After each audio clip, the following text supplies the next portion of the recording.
Oke everybody, jumpa lagi dengan saya Miftahulin.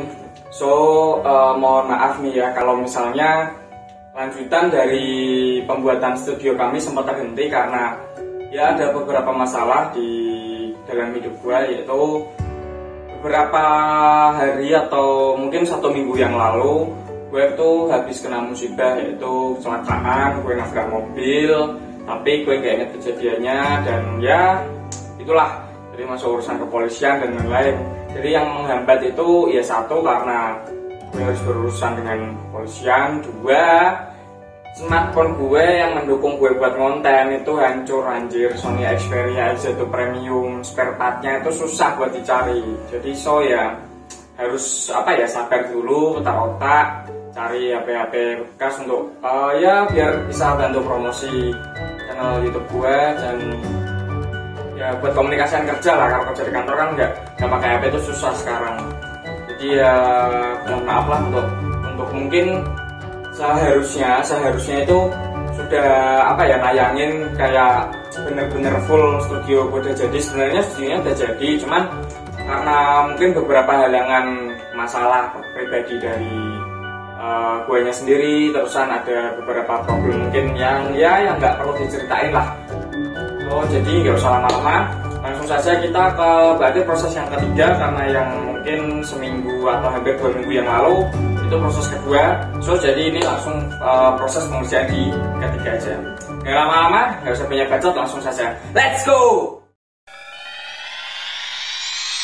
It's my life. Lazy. It's my life. I got dirty. It's my life. I wanna shopping. Hello everybody. Oke, di sini jadi ini pengerjaan ketiga, atau lebih tepatnya hari ketiga kami mengerjakan sebuah mini studio. Dan di hari ketiga ini mungkin bisa dibilang sudah 80% atau hampir ke finishing. Soalnya di pengerjaan kedua atau yang sebelumnya itu ada beberapa langkah yang memang nggak kami template atau kami video, karena pengerjaannya itu di luar ruangan gitu loh, membutuhkan cahaya matahari untuk pengeringan, cat, terusan dan lain-lain. Jadi nggak kami template gitu loh, potong-potong kayu, pipa pralon dan lain-lain itu nggak kami video. Tapi ada hasilnya seperti yang dibagikan, ada lampu gantung. Itu kami pengerjaannya di luar, jadi nggak kami template. Untuk mungkin di hari pengerjaan yang kedua itu banyak hal yang kami lewatkan. Jadi ini langsung ke mungkin di tahap finishing touch-nya ya. Jangan lama-lama, langsung saja kita ke proses pengerjaannya. Let's go!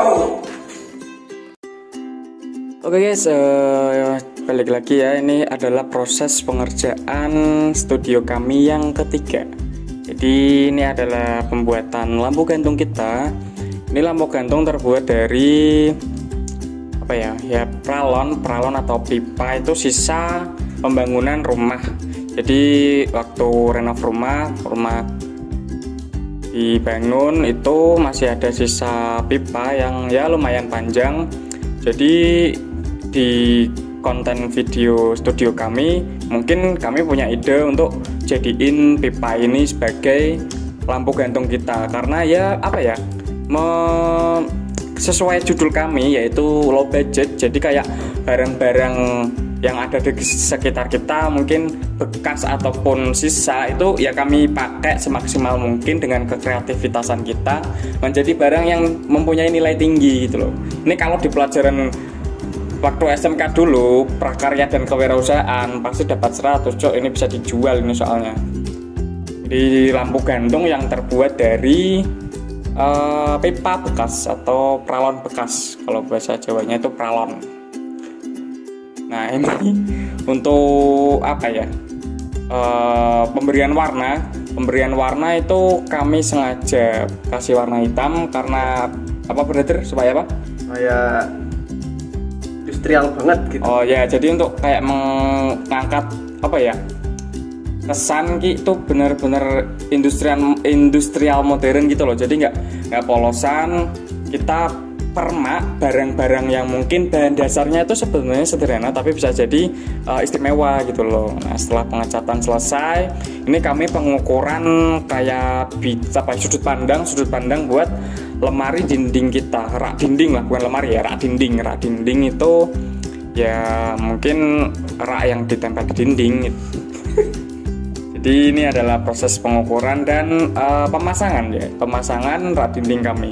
Oke, untuk rak dinding kami barangnya atau kayunya itu beli di tukang kayu kiloan. Jadi kami nggak ke IKEA ataupun ke Informa dan lain-lain yang mungkin yang menjual rak dinding secara instan gitu loh. Tinggal apa namanya?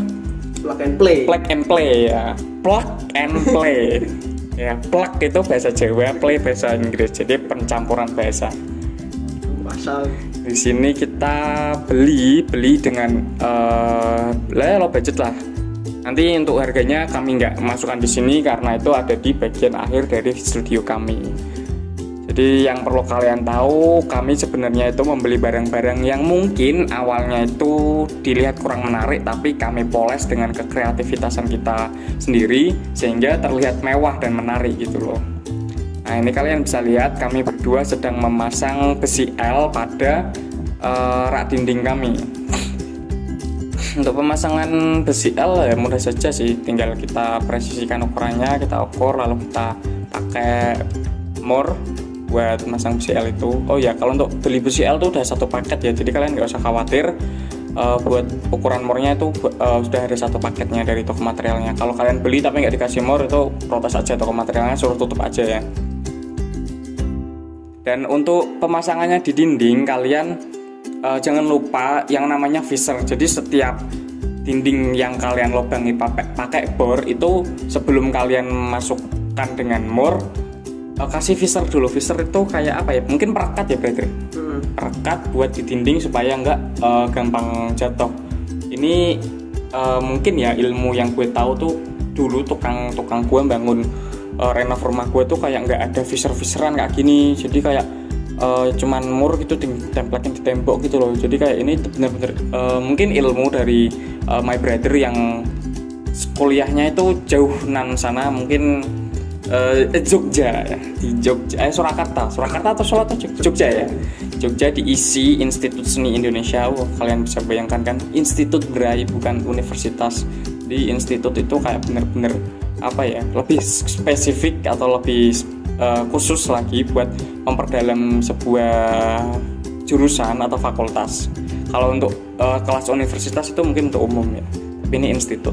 Oke, kalian bisa lihat di sini adalah my brother itu memasang lampu gantung kami yang terbuat dari pipa peralon tadi, pipa peralon bekas yang kami pilok, bukan cat ya, kami pilok menggunakan pilok hitam. Kenapa kami pakai pilok? Karena warnanya itu lebih halus, lebih smooth dan tidak menimbulkan corak. Kalau cat kan kita menimbulkan corak garis-garis, tapi kalau pilok kan benar-benar smooth dan warnanya tuh hitam dop yang kami inginkan gitu loh. Kalian bisa lihat itu proses pemasangan lampu gantung kami. Dan kalau kalian lihat gua itu apa ya, gua bikin apa sih itu, kayak ngukur-ngukur sama geraji-geraji itu buat apa ya, buat itu ding, buat green screen, buat gantungan green screen deh. Jadi di sini my brother masang meja dan apa itu namanya, rak kami sama lampu gantung kami, dan gue itu bikin apa sih itu, buat gantungan buat green screen gua nantinya. Jadi di tembok yang belakang gua itu nantinya ada green screen-nya. Mungkin di bagian part 4 atau di hari keempat nanti green screen akan terlihat. Kalau kalian lihat di intro gua yang tadi kan, setelah gue kecelakaan terus gue intro itu kan samping gue kan ada green screen-nya ya.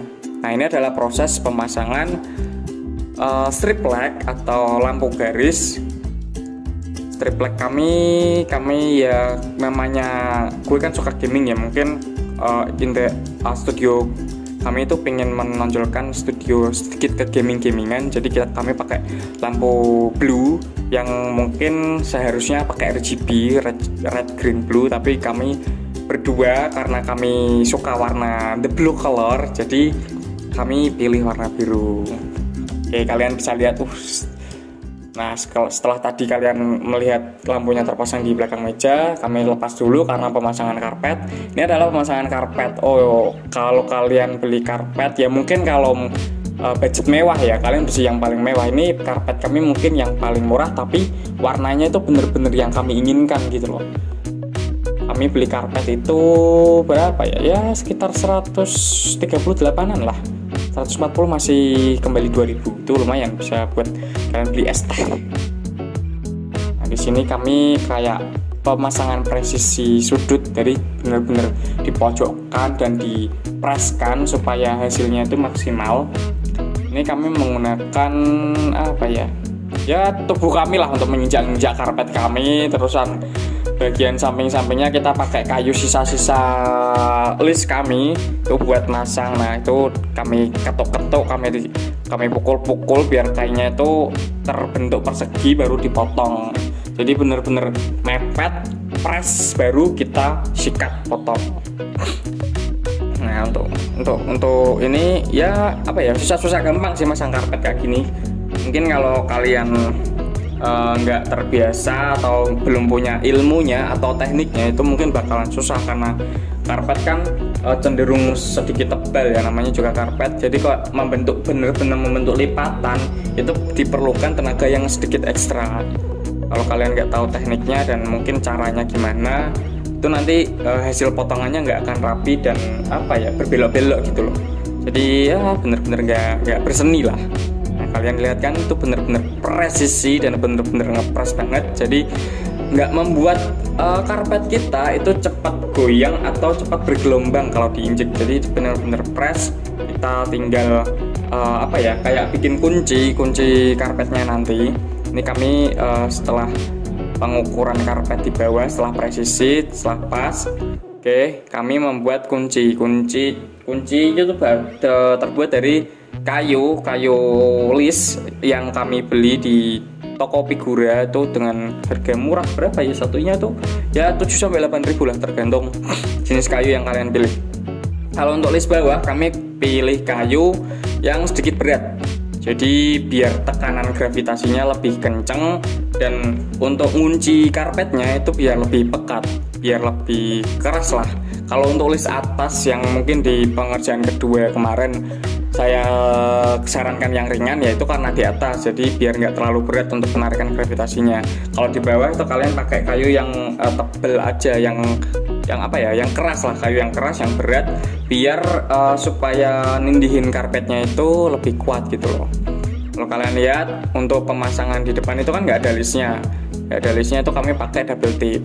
Nah ini adalah mode-mode lampu kami. Jadi di studio kami itu ada 4 lampu kuning, lampu biru untuk strip lightnya, sama lampu putih untuk bagian penerangan utamanya. Nah kalian bisa lihat di sini adalah pemasangan list kami untuk penekanan karpet kami. Jadi karpet kami biar nggak goyang, biar kalian mau gelundungan mau apa di karpet situ, karpetnya nggak akan goyang dan nggak akan bergelombang. Nah untuk pemasangan list kembali lagi kami memakai double tip sponge atau double tip yang warna hijau itu. Kalian bisa beli di toko material, bilang aja mbak double tip sponge, atau kalian bilang yang tebal mbak double tipnya, atau mas yang tebal ya double tipnya yang kuat. Biasanya ini dipakai di ya mungkin apa ya, gue taunya sih di mobil juga kadang dipakai buat apa nggak tahu, cuman ini bener-bener kuat double tipnya. Kalian bisa lihat kan, cuma di double tip kita ketok pakai palu itu udah rekep banget gitu loh di tembok itu. Oke, ini ya ada apa ya, mungkin beberapa proses untuk kenapa kami bikin template, karena kami benar-benar kejar tayang artinya pengerjaan kami itu nggak bisa dilakukan setiap hari. Jadi kami gunakan video template untuk mempercepat ataupun ya memelihatkan secara ringkas bahwa pengerjaan kami itu seperti ini. Ini dikerjakan kan kalau mungkin saya libur kerja, my brother kosong, nggak ada kegiatan, ya kami ngerjain ini bukan setiap hari ngedur, itu enggak, tapi sehari sekali kami ngerjain tuh mungkin bisa dari siang sampai malam atau sore sampai malam, pokoknya bener-bener 1 hari, tapi itu jangka waktunya lama gitu loh. Jadi nggak continue hari ini bikin besok bikin, nggak tukang gitu, nggak. Kami pengerjaannya sesuai kekosongan waktu kami. Ya untuk ngumpulin cuan juga lah, bikin studio kan butuh cuan ya. Jadi kita ngumpulin. Nah setelah jadi itu bawahnya, kalian lihat kan, lighting sama angle-nya tuh bener-bener keren anjir. Setelah pemasangan karpet sama alis bawah itu, kayak kesannya itu bener-bener mewah ya, bener. Kalau nggak ngira kalau ini tuh ternyata low budget banget gitu loh. Kita menggunakan bahan yang dari mungkin tukang-tukang kayu kiloan, terusan barang-barang yang murah, yang mungkin di material IKEA atau Informa itu nggak ada, tapi hasilnya secara dilihat secara kasat mata itu berani bersaing lah dengan produk-produk dari IKEA atau Informa dan lain-lain yang mungkin menjual furniture interior yang lainnya. Kalian bisa lihat kan, ini adalah proses pemasangan meja kami yang menggunakan 2 kaki meja saja di depannya, yang belakangnya kami menggunakan besi L sebagai penyangga meja belakangnya. Oke, kalian bisa lihat, keren banget anjir. Nah itu adalah proses pemasangan kayu yang mungkin membuat ambience dari strip light kami biar lebih lebih membias. Jadi biar lebih besar pembiasannya, biar lebih terlihat banget RGB-nya. Jadi untuk angle-angle mungkin waktu review barang atau apa itu bisa dilihatkan, wah ternyata studionya punya lampu RGB gitu. Oke, kalian bisa lihat kan. Itu pemasangannya kembali kami menggunakan double tip saja. Di sini benar-benar double tip spon adalah alat perekat atau alat yang kami gunakan itu benar-benar instan ya, nggak usah ribet dan lain-lain. Kita tinggal tempel double tip ke tempel, udah selesai gitu. Benar-benar sangat membantu dan kekuatannya pun bisa teruji. Kan untuk area-area yang mungkin jarang disentuh itu kami pakai double tip, jadi kekuatannya bisa tahan lama. Kalau yang sering-sering disentuh kayak mungkin meja, lemari itu kami pakai mur ya, nggak bakalan nempelin pakai double tip. Pakai double tip itu bagian-bagian yang mungkin jarang disentuh, jadi kekuatannya bisa tertahan lama. Nah disitu pemasangan buat biar kabelnya itu nggak kemana-mana, jadi kami menggunakan namanya apa berarti strip kabel ya, yang ini loh, ini namanya itu loh, cover. Oke, pokoknya kalian beli cover kabel yang langsung ada double tipnya. Kalian belinya di mana? Di toko material sama toko elektronik kayaknya ada sih, toko elektronik. Kalian bisa lihat kan, wah lampu blue dari strip light kami bener-bener eksotik banget anjir, syahdu banget. Kalian bisa lihat angle, wah gila. Kalau dikombinasiin sama lampu sorot kami, wah gila RGB-nya cok, bener-bener. Wah, kalian bisa lihat kan ambience-nya itu, pembiasannya tuh bisa, radiusnya hampir 1/2 meter gitu loh. Jadi bener-bener keren. Yang atas tuh kalian bisa lihat kan strip light-nya, yang tengah bagian meja belakangnya sama lampu gantungnya dikombinasiin. Gila, kalau kalian foto, kalian color grading sedikit, jadi angle yang bener-bener gila sih. Oke everybody, jadi setelah kalian mungkin lihat pembuatan yang hari ketiga, pasti kalian penasaran lah di hari yang keempat kayak gimana atau lanjutannya. Di hari yang keempat itu mungkin hari-hari yang kalian tunggu, karena di hari keempat itu kami akan membocorkan semua harga atau bener-bener berapa budget yang kami keluarkan untuk membuat mini studio ini. Jadi jangan lupa ya di subscribe channel gua Miftahul. So kalau menurut kalian ini bermanfaat buat pengetahuan kalian tentang interior, kalian bisa share ke teman-teman kalian atau ke publik, biar channel saya bisa berkembang dan bermanfaat bagi orang banyak lah. So jangan kebanyakan. Thanks for watching untuk video yang ketiga. Jangan lupa untuk mengikutinya. Saya tegaskan sekali lagi, di hari keempat atau mungkin pembuatan yang keempat itu adalah hari dimana kita membocorkan semua harga yang kami keluarkan untuk membuat mini studio ini. So nggak usah banyak cincong lah. So, cukup sekian dan terima kasih, thanks for watching, and bye bye.